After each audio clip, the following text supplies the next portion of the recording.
డ్వాక్రా మహిళలపై అమరావతి ట్యాక్స్ అట. అమరావతి ట్యాక్స్. ఏ ట్యాక్స్? ఎవడుకు పుట్టిన అమరావతి? దేనికోసం అమరావతి? రాష్ట్ర ప్రభుత్వ ఆదాయం ఎటుపోయింది? రాష్ట్ర ప్రభుత్వం ఏమైంది? డ్వాక్రా మహిళలపైన, పేద మహిళలపైన అమరావతి ట్యాక్స్ అని ఒక్కొక్క మనిషికి 100 రూపాయలట. ఒక్కొక్క డ్వాక్రా సభ్యురాలికి 100 రూపాయలు వసూలు చేయమని చెప్పి పైనుంచి మప్మా సీఓ దగ్గర నుంచి, సెర్పు సీఓ దగ్గర నుంచి ఆర్డర్స్ అట. దేనికోసం? ఈ 100 రూపాయలు తీసిపోయి ఎక్కడ పెడతారు? ఏ అమరావతిని అభివృద్ధి చేస్తారు?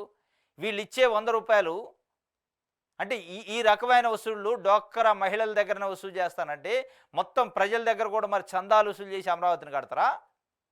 మరి మీరు ఈ డ్వాక్రా మహిళలకు పైన 100 రూపాయలు నెత్తికి వేసి వసూలు చేసే బదులు కేంద్రం దగ్గర పోయి కేంద్రం నెత్తిన కూర్చొని కేంద్రం మెడలు వంచి తీసుకొచ్చే దమ్ము, ధైర్యం, గట్స్ లేవా ప్రభుత్వానికి? కేంద్రం దగ్గర తేవాల్సిన డబ్బుల్ని ఆంధ్రప్రదేశ్లో ఉన్న పేద ప్రజల నెత్తిపైన వేసి అమరావతి ట్యాక్స్ అట. ఎవడికి పుట్టిన అమరావతి? దేనికి అమరావతి ట్యాక్సు? అమరావతి ట్యాక్స్ ఎక్కడి నుంచి తేవాలి మీరు? అమరావతిని డెవలప్మెంట్కి నిధులు ఎక్కడి నుంచి తేవాలి? కేంద్ర ప్రభుత్వం దగ్గర, కేంద్రంలో మీరు కీలకమైన పొజిషన్లో ఉన్నారు. ఇవాళ కేంద్రంలో 2 మంత్రి పదవులు తీసుకుంటారు. ఎన్డీఏలో భాగస్వామ్య పక్షం, ప్రధాన భాగస్వామ్య పక్షం తెలుగుదేశం పార్టీ. కేంద్రంలో ఉన్న ఎన్డీఏ ప్రభుత్వానికి 4 కాళ్ళ కుర్చీ ఉంటే 1 కాలు తెలుగుదేశం పార్టీ కాలే. మీరు 1 కాలుగా ఉండి ఇవాళ కేంద్రం నుంచి తేవాల్సిన నిధుల్ని పేద ప్రజలపైన నెత్తిపైనేసి పన్నుల రూపంలో వసూలు చేయటం, బలవంతంగా డ్వాక్రా మహిళల దగ్గర 100 రూపాయలు ఒక మహిళా సభ్యురాలికి.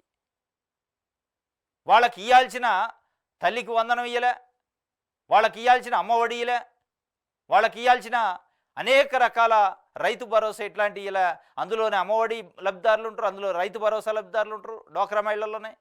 వాళ్ళకి ఇవ్వాల్సిన ఇవ్వకపోగా వాళ్ళ నుంచి వసూలు చేసే కార్యక్రమం చేస్తానంటే ఇది ఎంత దుర్మార్గం, ఎంత దౌర్భాగ్యమైన పరిస్థితి. మరి ప్రజల దీనికోసం మీకు ఓట్లేసి గెలిపించింది అనేది ఇలా ఆంధ్రప్రదేశ్లో ప్రజలు మాట్లాడుకుంటున్న పరిస్థితి. 100 రూపాయలు ఇవ్వాల్సిందేనంటూ అధికారుల ద్వారా హూకం జారీ చేశారట. ఎవడికి హూకం జారీ చేయాలా మీరు? నరేంద్ర మోడీకి హూకం జారీ చేయాలి, అమిత్ షాకి హూకం జారీ చేయాలి, నిర్మలా సీతారామన్కి హూకం జారీ చేయాలి.